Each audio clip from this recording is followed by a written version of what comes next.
Indian civilization, on the contrary, made it its chief aim to minimize the incidence and disaster of war.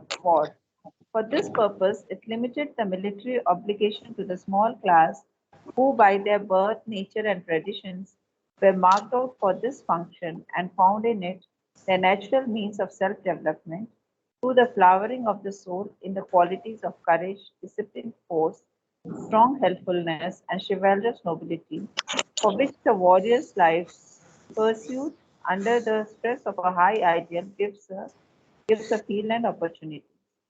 The rest of the community was in every way guarded from slaughter and outrage.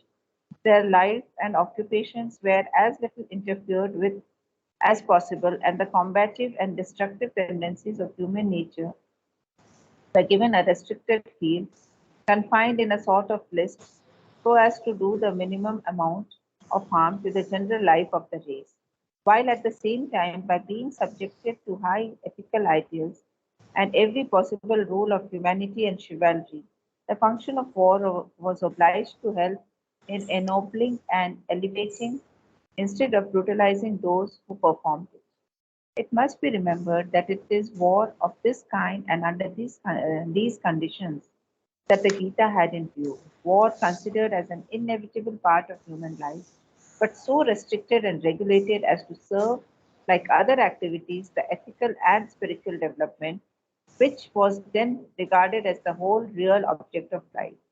War destructive within certain carefully fixed limits of the bodily life of individual men, but constructive of their inner life and of the ethical elevation of the race. That war in the past has, when subjected to an ideal, help in this elevation, as in the development of knighthood and chivalry. The Indian ideal of the Kshatriya, the Japanese ideal of the samurai, can only be denied by the fanatics of pacifism. What it has fulfilled its When it has fulfilled its function, it may well disappear, or if it tries to survive its utility, it will appear as an unrelieved brutality of violence, stripped of its ideal and constructive aspects, and will be rejected by the progressive mind of humanity. But its past service to the race must be admitted in any reasonable view of our evolution. Big para and many interesting suggestions and statements also. We have to bring out the full meaning of the statements that we're making. Look at the last one. But its past service to the race must be admitted in any reasonable view of the evolution. You have to admit that war is a necessary element in life. Okay, he's making a fantastic statement, and he's the opposite of the pacifists. Okay, so he's saying the fanatics of pessimism, those who think that ahimsa is the ultimate principle of life, they are fanatics. They don't realize the reality. Okay, so we'll start reading from the beginning. Indian civilization, on the contrary. So, what has he said in the previous para? He has told you that war as such in India and in Europe, he has made a distinction. In India, it was restricted only to the Kshatriyas, and it was specifically made between Kshatriyas and Kshatriyas, but not the common man. Whereas in Europe, it was not like that. But let us note also very honestly that even in Europe earlier, it used to be like that. The knights, okay, they used to fight it out one knight against the other knight, okay, with full armor and sitting on horses and charging at each other with lances. So it used to be like that. But then later on it changed, and in Europe war became general. The whole society had to be employed in the war, and that was necessary for them because there was such a small population, no? So they can't get a big army. Okay? So in China and in India, we have millions and millions, and everybody enlists for entering into the army because there is no job. So we have no problem at all with filling the army with. There is a problem with filling with officers in India, but not the common foot soldiers. There are huge number of applications that come. So this is what Sundar is contrasting, and he is showing you the advantage and the disadvantage of both. The disadvantage in Europe was that war was destructive of society. Everybody, painters, artists, intellectuals had to go to war. And if they are destroyed, what will happen to the culture of the country? Okay. That was the disadvantage. But the advantage was also, he says, in Europe, that there was a sense of unity that was created for a common purpose. Intellectuals and cleaners and everybody, businessmen, they all felt a common cause when they were fighting for a war in their country. So that was the advantage and the disadvantage. In India also, the advantage and disadvantage was there. The advantage was that society was left without any damage. No? Only the Kshatriyas are fighting among themselves. The rest of the society, the Brahmins and the Vaishyas, they were not, and the Shudras, they were not affected at all by. So this is what he's saying. Now he is coming to the Indian civilization. So, Indian civilization, on the contrary, made it its chief aim to minimize the incidence and disaster of war. How? By restricting it only to the restricting it only to the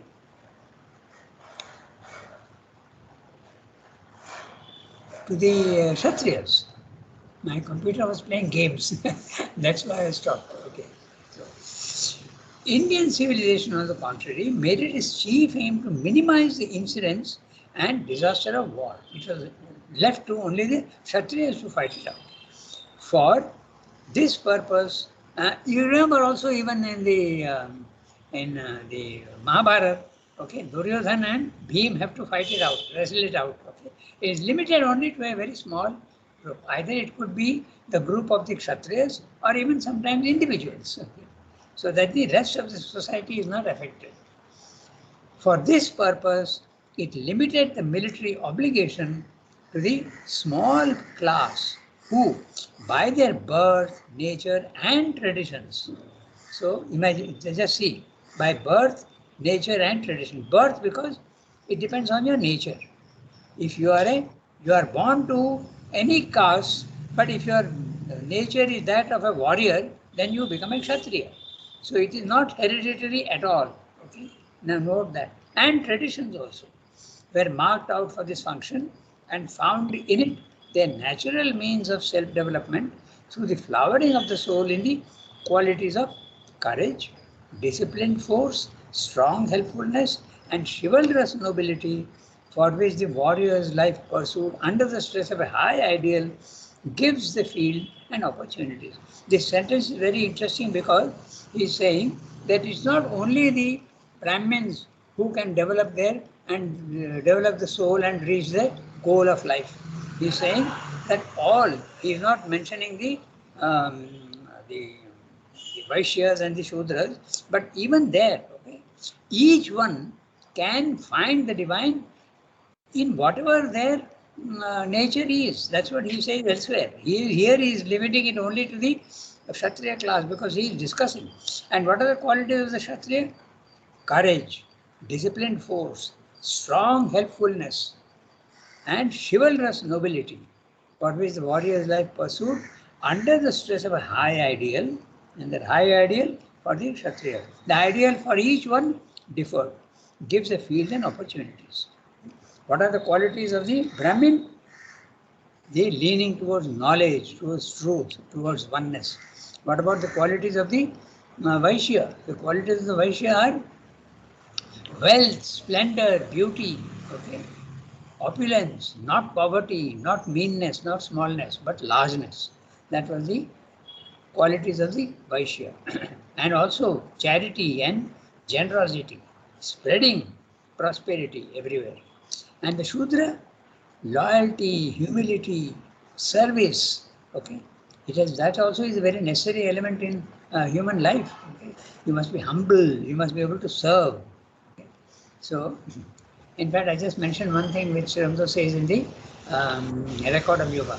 He says, I must be able to combine mastery, Aishwaryam. I must be the master of everything. But also I must achieve dasyam. I must also be the servant of God. So just see, each one, whatever is nature, has a full right to reach the divine. Here he is discussing only the qualities of the Kshatriya. Okay. Now, I continue with the rest of the text. The rest of the community, I am reading from there. The rest of the community was in every way guarded from slaughter and outrage. That was in India. Okay, their life and occupations were as little interfered with as possible, and the combative and destructive tendencies of human nature were given a restricted field. The ideal of the Kshatriya is fine, but it could very easily deteriorate and go down to a combative and destructive tendency, because when you are using violence, it's not easy to be absolutely calm and quiet and still destroy. When you are destroying, a little bit of destructive tendency is likely to come in. Hate can come in quite easily. Okay, but the Kshatriya is not supposed to do that. Kshatriya is supposed to be absolutely calm, peaceful, and continue with his profession of guarding the poor, guarding the those who are to be protected, and also killing those who are disturbing the peace. That's not easy. So that's why Srendra is saying combative and destructive tendencies also come into human nature, but they have to be restricted to a very restricted field, confined in a sort of lists. Now that word list is in English as well as in Sanskrit, one word has got so many meanings. Here the word list means an enclosed area where a tournament used to take place. And that tournament was usually between knights. Okay, knights means the Kshatriya class in the English tradition. Okay, you have full armor and you sit on a horse. Okay, with metal armor, you are guarded, and with a lance, you charge at the other one. That was the tournament that they used to have. Lists. Okay, list is the enclosed area. Okay, for tournaments. That's the word list. So confined in a sort of lists. Why saying in a sort of?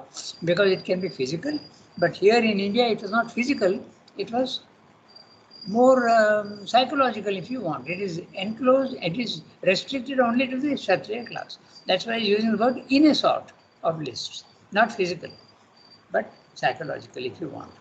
So as to do the minimum amount of harm to the general life of the race. So while at the same time, by being subjected to high ethical ideals and every possible rule of humanity and chivalry, the function of war was obliged to help in ennobling and elevating instead of brutalizing those who performed it. So, and this is the thing. So, it must be remembered, okay, it was giving full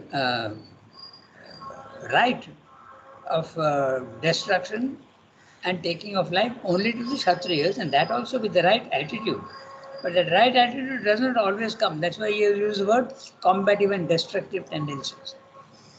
It must be remembered that it is war of this kind and under these conditions that the Gita had in view. He is mentioning this very clearly because there are many people in the West who completely misunderstand the Gita. There is this famous Wendy Doniger who is supposed to have a PhD in Indology. Okay? She has got a PhD in Indology and she finds fault with Ganesh with a elephant's trunk on his face. What sort of religion is this? And also, the Gita is a manual for war. You are teaching Arjuna to kill. That's what they don't understand at all. So, Surendra is making it very clear that it must be remembered there is war of this kind and under these conditions that the Gita had in view. War considered as an inevitable part of human life, but so restricted and regulated as to serve, like other activities, the ethical and spiritual development, which was then regarded as the whole real object of life. Now, this is very interesting because violence is supposed to be the opposite of spirituality. Spirituality is supposed to be calm, merciful, peaceful, okay, compassionate, okay. But that's not that's a one-sided view of life. There is also the force of the divine, but that force we confuse because we think that force necessarily must be hate and rancor and anger, but it's not true at all. Okay. So that's what is being pointed out. This distinction must be made very clearly in our own minds, right? So it is, that's why Srinath is mentioning very clearly, Gita does not advocate war, but it is saying that it is this kind of war when it is restricted, and you must recognize that violence is a fact of life. Remember the dualities. If there is peace, there is also violence. It is there, not only in man, but even in nature. No? Nature is constantly constructing, but it also destroys. A volcano destroys, and the fire comes and finish off a whole an island or whatever. It happened so many times. No? Krakatoa, when it burst, it created hell, absolutely. But then what happens? This lava that is coming out of the volcano starts building an island in the sea. And soon, within a very short time, there is life that comes up. So destruction and construction, okay, building and destroying are all together in nature. How can you stress only one aspect and not the other aspect? That's what Sridhar is pointing out. Both the ways have to be seen. Okay, so that's exactly what he's saying. Both have to be seen. The idea that Sridhar is using the word pacifist. Okay, ahimsa. Ahimsa is certainly an element in life. There is no doubt about it. But it should not be carried to its extreme limit. Then it becomes very, very, it becomes an imperfection. Suppose a mosquito kills you, bites you, you are allowed to kill it, okay? Not in some religions. And when a tiger comes to attack you, are you not going to kill it? So you must be very, very realistic also. That's what Sam is being pointing out. Okay, so war considered as an inevitable part of life, but so restricted and regulated as to serve, like other activities, the ethical and spiritual development, which was then regarded as the whole real object of life. The whole real object of life, spiritual development. Is it restricted only to the Brahmin? No. Each of these, whatever your nature, you can have, the real object of life can be fulfilled. Whether you are knowledge oriented, whether you are war oriented, whether you are splendor and wealth oriented, or you are oriented only towards service and humility, everything can be achieved. So, carefully fixed by the bodily life of individual men, but constructive of their inner life and the ethical elevation of the race. That war in the past has, when subjected to an ideal, helped in this elevation. Also, the Kshatriya, although you may be engaged in war and killing, does it not develop bravery in you, chivalry? These are the ideals of the Kshatriya. So you must keep in mind this thing. Never go only to one-sided truths. One-sided truths can become untruths also. That's what said this matter. So that war in the past, when subjected to an ideal, helped in this elevation, as in the development of knighthood. Now he is mentioning the knights in Europe, okay? The knighthood and chivalry, the Indian ideal of the Kshatriya, the Japanese ideal of the samurai. He is mentioning, so this is common to all humanity. It's not only in India, but everywhere the idea was there. That war being a necessary element, it has to be recognized, not only in Japan, in Europe, as well as in India. Okay. Now, the Indian ideal of the Kshatriya, the Japanese ideal of the samurai can only be denied by the fanatics of pacifism. Okay. When you become a fanatic of pacifism and you say only that is the truth, you are a fanatic. You are not being realistic. When it has fulfilled its function, it may well disappear. So Sremya is agreeing that war will disappear one day. Disappear where? From the world? No. It will disappear from the supramental race. In the supramental, he has discussed this in the last chapter of the Life Divine. Okay? The Divine Life. 60 pages. And there he discusses what are the things that will disappear in the supramental race. One of the things that is definitely war. Okay? War will disappear because disharmony cannot be there. But it's very interesting question. So, war can be extreme, like in modern war, okay? But there can be wrestling, There can be boxing, okay? There can be fencing with full. There also there is opposition and fight, okay? What about, can it become even subtler? What about competition? Competition between nations, that also is a sort of war because you are trying to have an opponent with whom you are doing. So it's very subtle. Playing of volleyball or playing of cricket, will these things also disappear?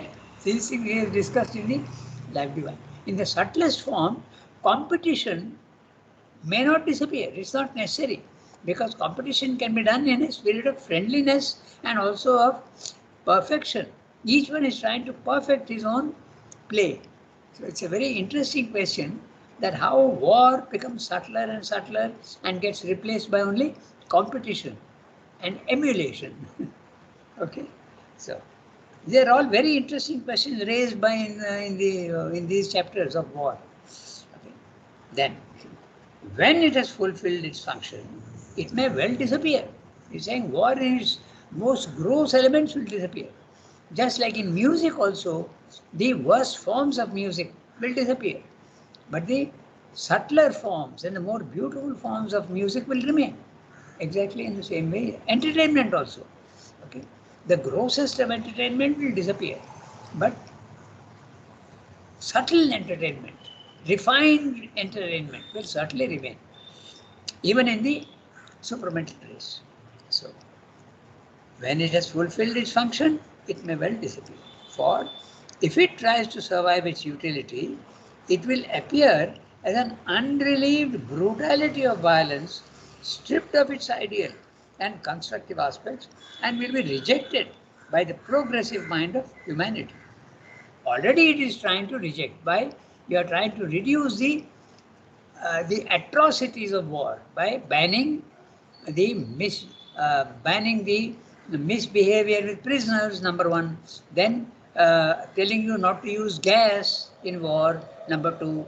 Telling you not to plant landmines. After 50 years of the war, also farmers will get hit. So all these things already there is an attempt to mitigate the disasters of war, but it has not yet disappeared, and it will not disappear, Srimata says, until it has fulfilled its function. When you can go beyond that, then it will go. Okay? So it will appear as an unrelieved brutality of violence, stripped of its ideal and constructive aspects. Even violence has got its constructive aspects and will be rejected by the progressive mind of humanity. But its past service to the race must be admitted in any reasonable view of our evolution. Very clear, fantastic, categorical statement. You cannot ignore violence and war. You can decry, you can criticize anger, rancor, and hate. But war can be devoid of these things. That's what is pointing out. Beautiful para. Okay? So, we have got enough time. We can read the next one. Yeah. Yeah. Please do that. The physical fact of war. The physical fact of war, however, is only a special and outward manifestation of a general principle in life, and Kshatriya is only the outward manifestation and type of general characteristic necessary to the complementness of human perfection. War typifies and embodies physically the aspects of battle and struggle which belongs to all life, both to our inner and our outer living, in a world whose method is a meeting and wrestling of forces, which progress by mutual destruction towards a continually changing adjustment, expressive of a progressive, harmonizing, and hopeful of a perfect harmony based upon some yet ungrasped potentiality of oneness.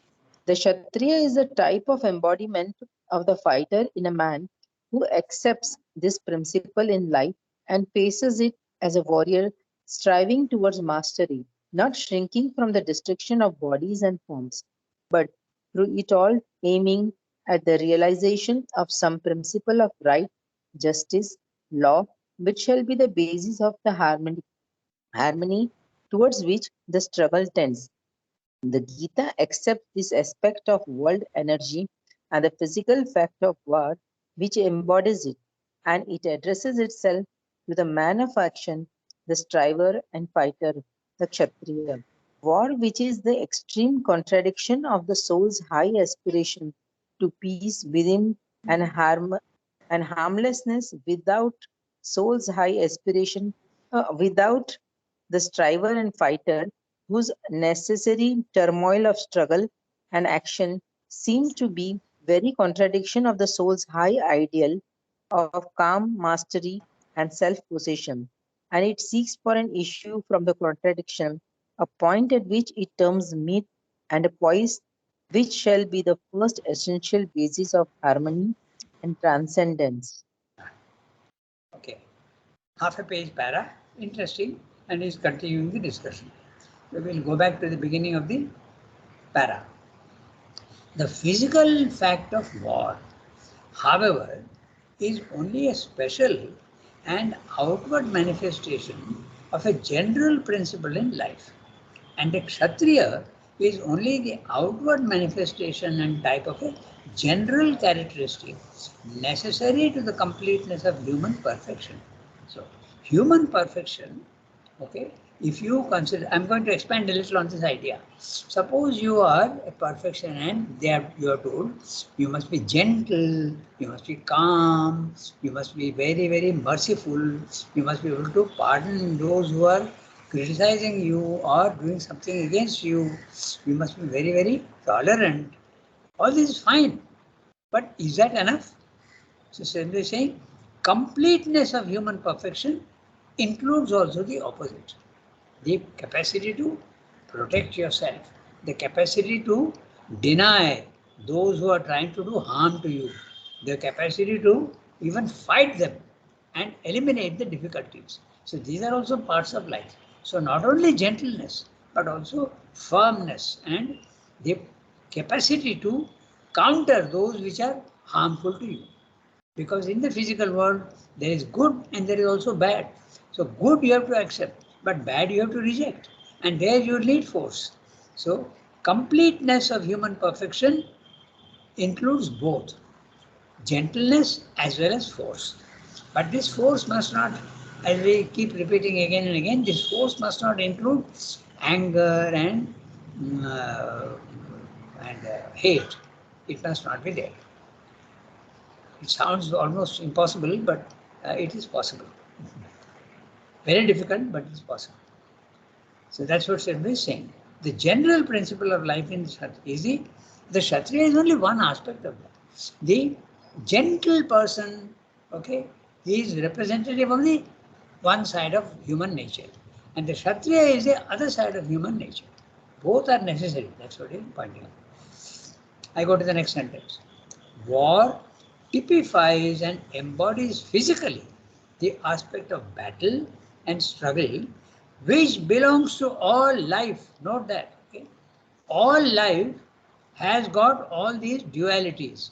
This is, you can also relate this discussion that we are having to dualities. In the physical world, dualities are there, and we keep repeating that all the dualities are valid. Okay? They are valid, they have to be used. Okay? All the opposites, light and darkness, hot and cold, okay? Depending on the circumstances, you have to use both. It's very simple. Okay, in summer you use cold water, in winter you use hot water. Everything has to be used. Everything has got a purpose. So all those things also which seem to you negative, they have a purpose in life. So that's what he's saying, which belongs to all life. War typifies and embodies physically the aspect of battle and struggle which belongs to all life. Even when there's no war, in your life you will encounter problems where you have to use force. Okay? As we said very clearly, I am walking in the street and a mad dog attacks me. I have to protect myself. Okay? Or an animal hits you, attacks you. You have to protect yourself. Okay? So that's what he's saying. That force also is necessary. Because this aspect of force belongs to all life, both to our inner and outer living. So in the inner, you have to fight your own limitation. That also requires battle. Okay, I have hate in me, I have selfishness in me, I have to kill them. Okay, so that also is subtle, it's psychological, but also physical. That's what he's pointing out. Okay, so in a world whose method is a meeting and wrestling of forces. No, in the world there are dualities. It's a meeting and wrestling of forces. In fact, even science recognizes that. Science says to every action there is an equal and opposite reaction. Okay? So, every time you make a decision, there will be 100,000 people who will counter you with that the opposite. That's why in democracy you have so much of chaos. Okay. Very rarely is there any absolute harmony. It doesn't happen. Okay. So by meeting and wrestling of forces which progress by mutual destruction. Note that. Even mutual destruction also can give you progress, because the wrong attitudes of both the aspects are being killed. So you progress towards a continually changing adjustment, expressive of a progressive harmonizing and hopeful of a perfect harmony based upon some yet ungrasped potentiality of oneness. Harmony has not yet been established, but through war and through struggle, that oneness will be achieved one day. That's what Sri is saying. Okay? Ungrasped potential, it has not yet been grasped, of oneness. The Kshatriya is the type and embodiment of the fighter in man who accepts this principle in life, and faces it as a warrior, striving towards mastery, not shrinking from the destruction of bodies and forms, but through it all, aiming at the realization of some principle of right. These are all the qualities of the Kshatriya. The principle of right, okay, that which is right, that which is just, justice, and law. There has to be law, which shall be the basis of the harmony towards which this struggle tends. Note interestingly also that how Sri Aurobindo during the freedom struggle, okay, he said, I have no objection to fighting the British even with arms, whereas we are told that no, we can achieve freedom through ahimsa. That is a very doubtful proposition, okay? Because even the British admitted that afterwards, that ahimsa did not give you freedom. It was the threat of the army revolting because of the actions of Subhash Chandra Bose that this happened. Okay, the army revolted, and strangely enough, you may know history or you may not know history, but in 1960, when the whole naval in Bombay, they 1860, that the first war of independence, there was a revolt. But you know what? Not only that, sorry, much later, okay, much later in the 20th century, there was a revolt in Bombay, and the Congress party told them not to do that, okay, because the principle of ahimsa had become the chief thing. Okay, so that is again taking, that's where they are using the word fanatics of pacifism. Okay, so now he's saying the Gita accepts this aspect of the world energy. The Gita accepts this aspect of the world energy. What is that? Force, violence. It has got its own place. And the physical fact of war which embodies it, and it addresses itself to the man of action, the striver, the fighter, the Kshatriya.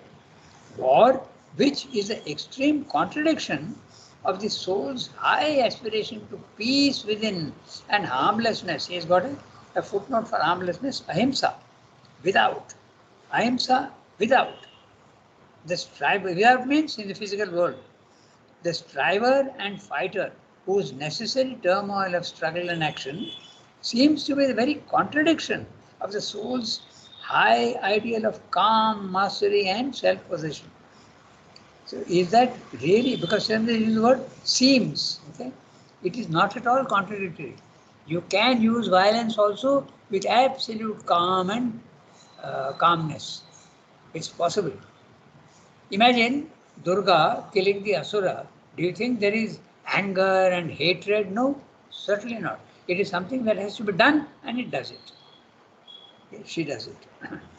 And it seeks for an issue from the contradiction. The Gita is saying, seeking for an issue, seeking for a solution from the contradiction, a point at which its terms meet. What are the terms? Violence and gentleness. Okay, harmlessness and peace, and violence, war. These are the two which have to meet, and you have to find a solution for the harmony between the two. Is that possible? Yes, it is possible. That is Srimdo's whole idea. No? Don't run away from the physical world. Remain in the physical world and fight and conquer all the difficulties and harmonize everything. All the dualities have to be harmonized.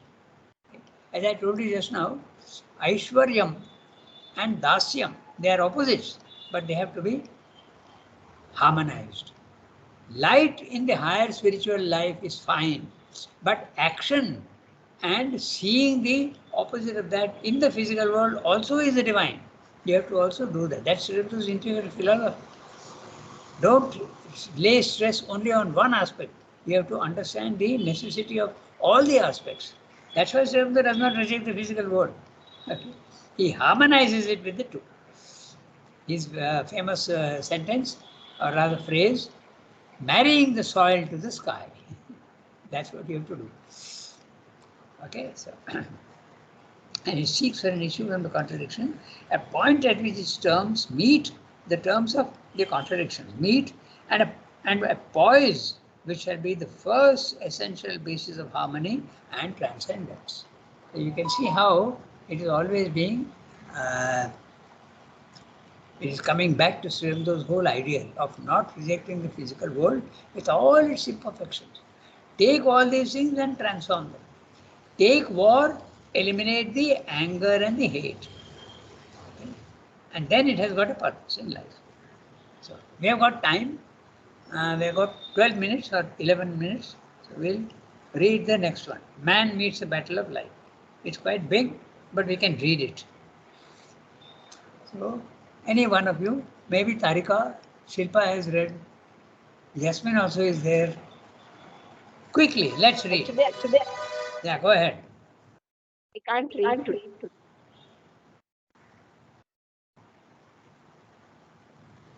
Hello, who is going to read? I can't read. No, acha, okay. Then I will, Yasmin can read, or Sunki also can read. yes, I will read. Okay, Sunki, read. Mhm. Man meets the battle of life. Yes. Man meets the battle of life in the manner most consonant with the essential quality, most dominant in its nature. There, there are, according to the Shankya philosophy, accepted in this respect by the Gita, three essential qualities or modes of the world energy, and therefore also of human nature, sattva, the mode of poise, knowledge and satisfaction, rasa, the mode of passion, action, and struggling emotion. Tamas, the mode of ignorance and inertia. Dominated by tamas, man does not so much meet the rush and shock of the world energies walling about him and converging upon him as he succumbs to them, is overborne by them, afflicted, subjected, or at the most helped by the other qualities. The tamasic man seeks only somehow to survive, to subsist so long as he may, to shelter himself in the fortress of an established routine of thought and action, in which he feels himself to a certain extent protected from the battle, able to reject the demand which his higher nature makes upon him, excused from accepting the necessity of a further struggle and the ideal of an increasing effort and mastery. Dominated by rajas, man flings himself into the battle and attempts to use the struggle of forces for his own egoistic benefit to slay, conquer, dominate, enjoy. Or, helped by a certain measure of the sattvic quality, the Rajasic man makes the struggle itself a means of increasing inner mastery, joy, power, possession. The the battle of life becomes his delight and passion, partly for its own sake, for the pleasure of activity and the sense of power, partly as a means of his increase and natural self-development. Dominated by sattva, man seeks in the midst of the strife for the principle of law, right, poise, harmony, peace, satisfaction.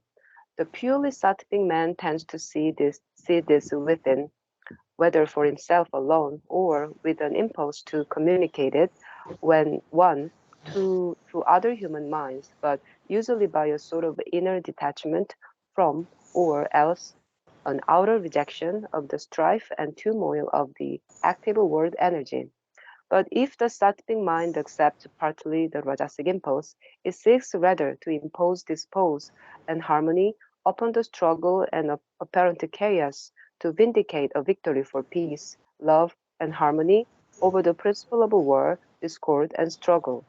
All the at, all the attitudes adopted by the human mind towards the problem of life either either derive from the domination of one or other of these qualities or else from an attempt at balance and harmony between them. Okay, so he is very interestingly discussing here.